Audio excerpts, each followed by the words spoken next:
இனிமேலும் அன்புமணியை தலைவராக ஏற்றுக்கொள்வது இல்லை என்று மட்டும் இந்த கூட்டத்தில் முடிவு செய்கிறேன்.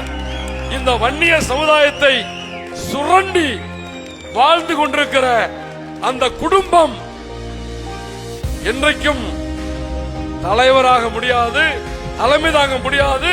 அதற்கான தகுதி அவர்களுக்கு இல்லை என்பதை மட்டும் சொல்லி, எதனால சாக்கடை?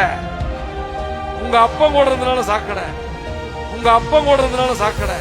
சேலம் அருள் ராமதாஸ் அவர்களுடைய இந்த காமெடி பேச்சை எல்லாரும் பார்த்திருப்பீங்க. பார்த்து பல பாட்டாளி மக்கள் கட்சியை சார்ந்த சொந்தங்கள் மிகப்பெரியதாக கோவப்பட்டு பல பதில்களை கொடுத்துட்டு இருக்கிறாங்க. இந்த ஆள் பேசுகிற விஷயத்தை நீங்கள் மிகப்பெரிய சீரியஸெல்லாம் எடுத்துக்க வேண்டாம்.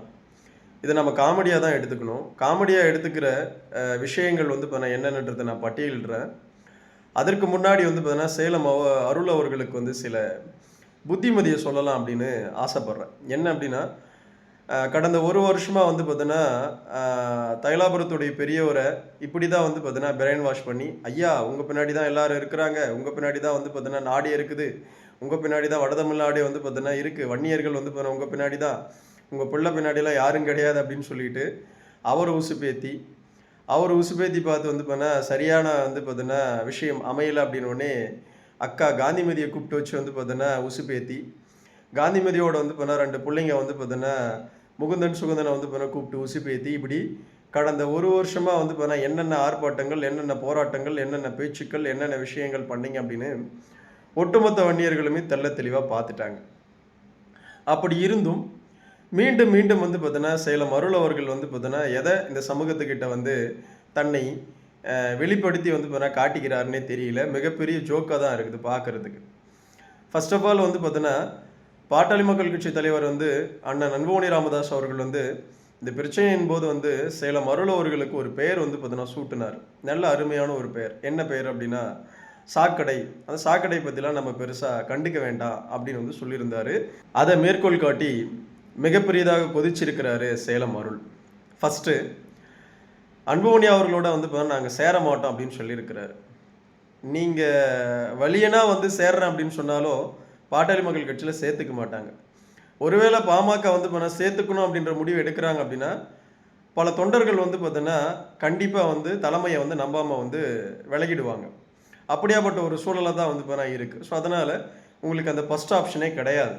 அந்த ஆப்ஷன் பார்த்தீங்கன்னா அங்கே இல்லைன்றதுனால தான் நீங்கள் இப்படியாப்பட்ட பார்த்தீங்கன்னா குரலி வித்தையை ஒரு 10 அரை டிக்கெட்டுகளை வச்சுக்கிட்டு இன்றைக்கி சேலத்தில் பார்த்தீங்கன்னா வித்தை காட்டியிருக்கீங்க. ஸோ அதனால் அந்த ஆப்ஷன் பார்த்தீங்கன்னா கதவு மூடப்பட்டுருது.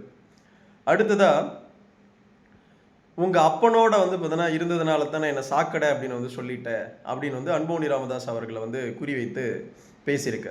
அதில் முக்கியமாக நோட் பண்ண வேண்டியது உங்கள் அப்பன் புரியுதுங்களா? அந்த அப்பன் யார் அப்படின்னா தைலாபுரத்துடைய பெரியவர் ராமதாஸ் அவர்கள்.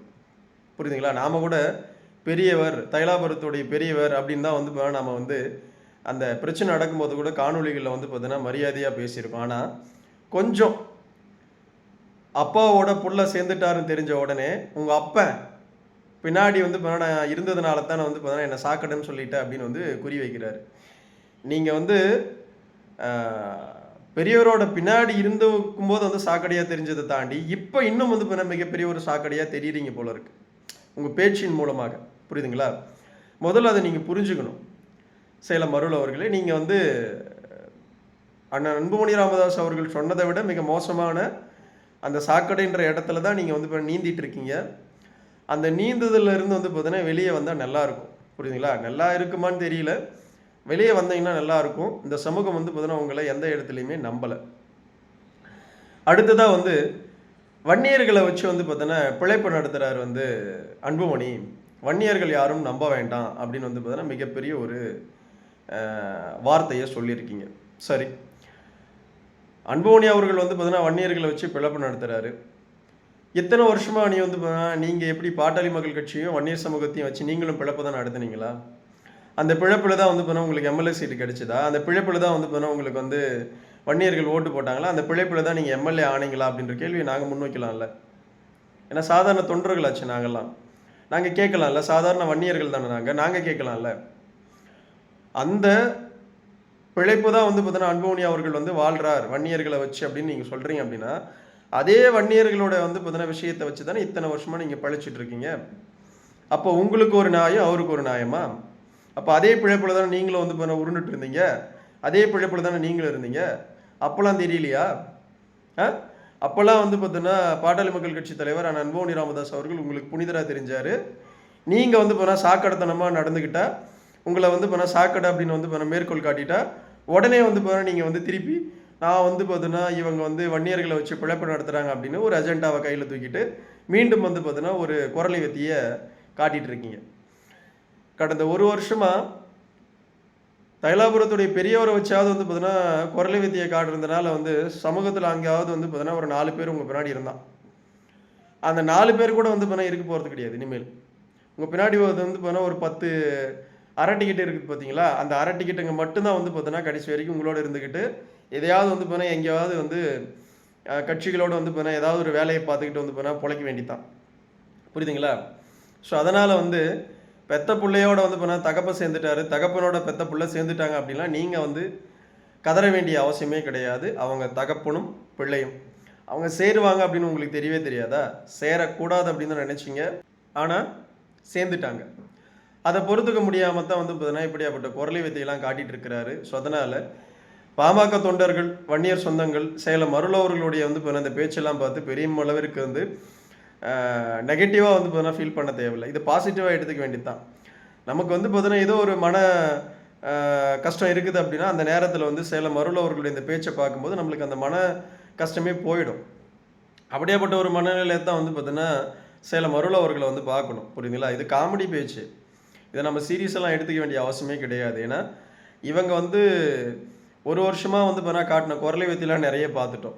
புரியுதுங்களா? ராமதாஸ் அவர்களை வைத்து, காந்திமதி அவர்களை வைத்து, முகுந்தனை வச்சு, சுகுந்தனை வச்சு, ஜிகே மணி, இப்படி ஏகப்பட்ட வந்து பார்த்தோன்னா குரலை வித்தைகளை கடந்த ஒரு வருஷமாக வந்து பார்த்தோன்னா அருள் ராமதாஸ் எல்லாம் சேர்ந்து காட்டிட்டாங்க. அந்த குரலை வித்தைகளுக்கே வந்து பார்த்தோன்னா வன்னியர்கள் வந்து பெரும்பகுதியாக அசரலை, அன்புமணி அவர்களுடைய பின்னாடி நின்றுட்டாங்க. இந்த 4 வந்து பார்த்தோன்னா அரை டிக்கெட்டுங்க, அந்த 4 சில்லறைங்க வந்து பார்த்தோன்னா இருக்கிறதுனால வந்து இது மிகப்பெரிய வந்து பார்த்தா விஷயமா மாறிடுமா? ஜஸ்ட் இது வந்து பார்த்தா ஏதோ ஜோக் பண்ணிட்டு இருக்கிறாங்க, அங்கேயோ உட்காந்துட்டு மூலையில் வந்து பார்த்தா முக்கில் வந்து பார்த்தா கூட்டம் போட்டுக்கிட்டு ஏதோ பேசிகிட்டு இருக்காங்கன்னு பார்த்து சிரிச்சுட்டு வந்து பார்த்தா கடந்துருங்க. புரியுதுங்களா? நான் இதை தான் வந்து பார்த்தா சொல்ல வந்தேன். இது சீரியஸாக எடுத்துக்க வேண்டாம், இது ஒரு ஜோக்காக எடுத்துக்குங்க. புரியுதுங்களா? அருள் அவர்கள் வந்து ஜோக்கராக மாறிட்டாங்க. ஆனால் அந்த ஜோக்கருடைய விஷயத்தை வந்து பார்த்தா சீரியஸாக எடுத்துக்க வேண்டிய எந்த அவசியமும் இல்லை அப்படின்னு இந்த நேரத்தில் நம்ம ரெடியாக சொல்கிறேன். நமக்கு தனிப்பட்ட முறையில் அருள் அவர்கள் மீது வந்து பார்த்தா எந்த வன்மமும் கிடையாது. புரியுதுங்களா? அவருடைய செயல்பாடுகள் இந்த சமூகத்துக்கிட்ட இருந்து அவரை ரொம்ப தூரம் வந்து பார்த்தீங்கன்னா தள்ளி வச்சிருச்சு. அவர் என்னதான் இந்த சமூகத்துக்காக பல கஷ்டங்கள், பல நல்ல விஷயங்கள் செஞ்சிருந்தாலும் அவர் கடந்த 1.5 வருஷமாக செய்த தவறுகள் வந்து பார்த்தீங்கன்னா இந்த சமூகத்துடைய முன்னாடி வந்து நிற்கிதே தவிர அவர் செய்த நல்லவைகள் வந்து பார்த்தீங்கன்னா வராது. ஸோ அந்த புரிதல் கூட வந்து பார்த்தீங்கன்னா அருள் அவர்களுக்கு இல்லாத போது அவரை நம்ம வந்து பண்ண ஜோக்கரை தான் பார்க்கணும். புரியுதுங்களா? ஸோ அதனால் இதற்கு முன்னாடி வந்து தைலாபுரத்துடைய பெரியவரை வச்சு குரலை வித்தையை காட்டினாங்க. இப்போ இவங்களே நேரடியாக குரலை வித்தை காட்ட ஆரம்பிச்சிருக்காங்க. அந்த குரலை வித்தை எங்கே போய் முடியுது அப்படின்னு நாமும் பார்ப்போம். வேடிக்கை பார்ப்போம், வேடிக்கை மட்டுமே பார்ப்போம். சிரிக்க இது பெருசாக சண்டை போகிற அளவு கூட ஒருத்தல்லைங்க இது. புரியுதுங்களா? இவங்கெல்லாம். ஸோ அதனால் சீரியஸாக எடுத்துக்க வேண்டாம் அப்படின்னு அன்போடு வந்து பாட்டாளி மக்கள் கட்சியை சார்ந்த சொந்தங்களுக்கு விமல்வர்மன் இந்த நேரத்தில் சொல்லிக்க விரும்புகிறேன். நன்றி, வணக்கம். உன்னுடைய பெயர் சுத்தமான பள்ளி பையன்.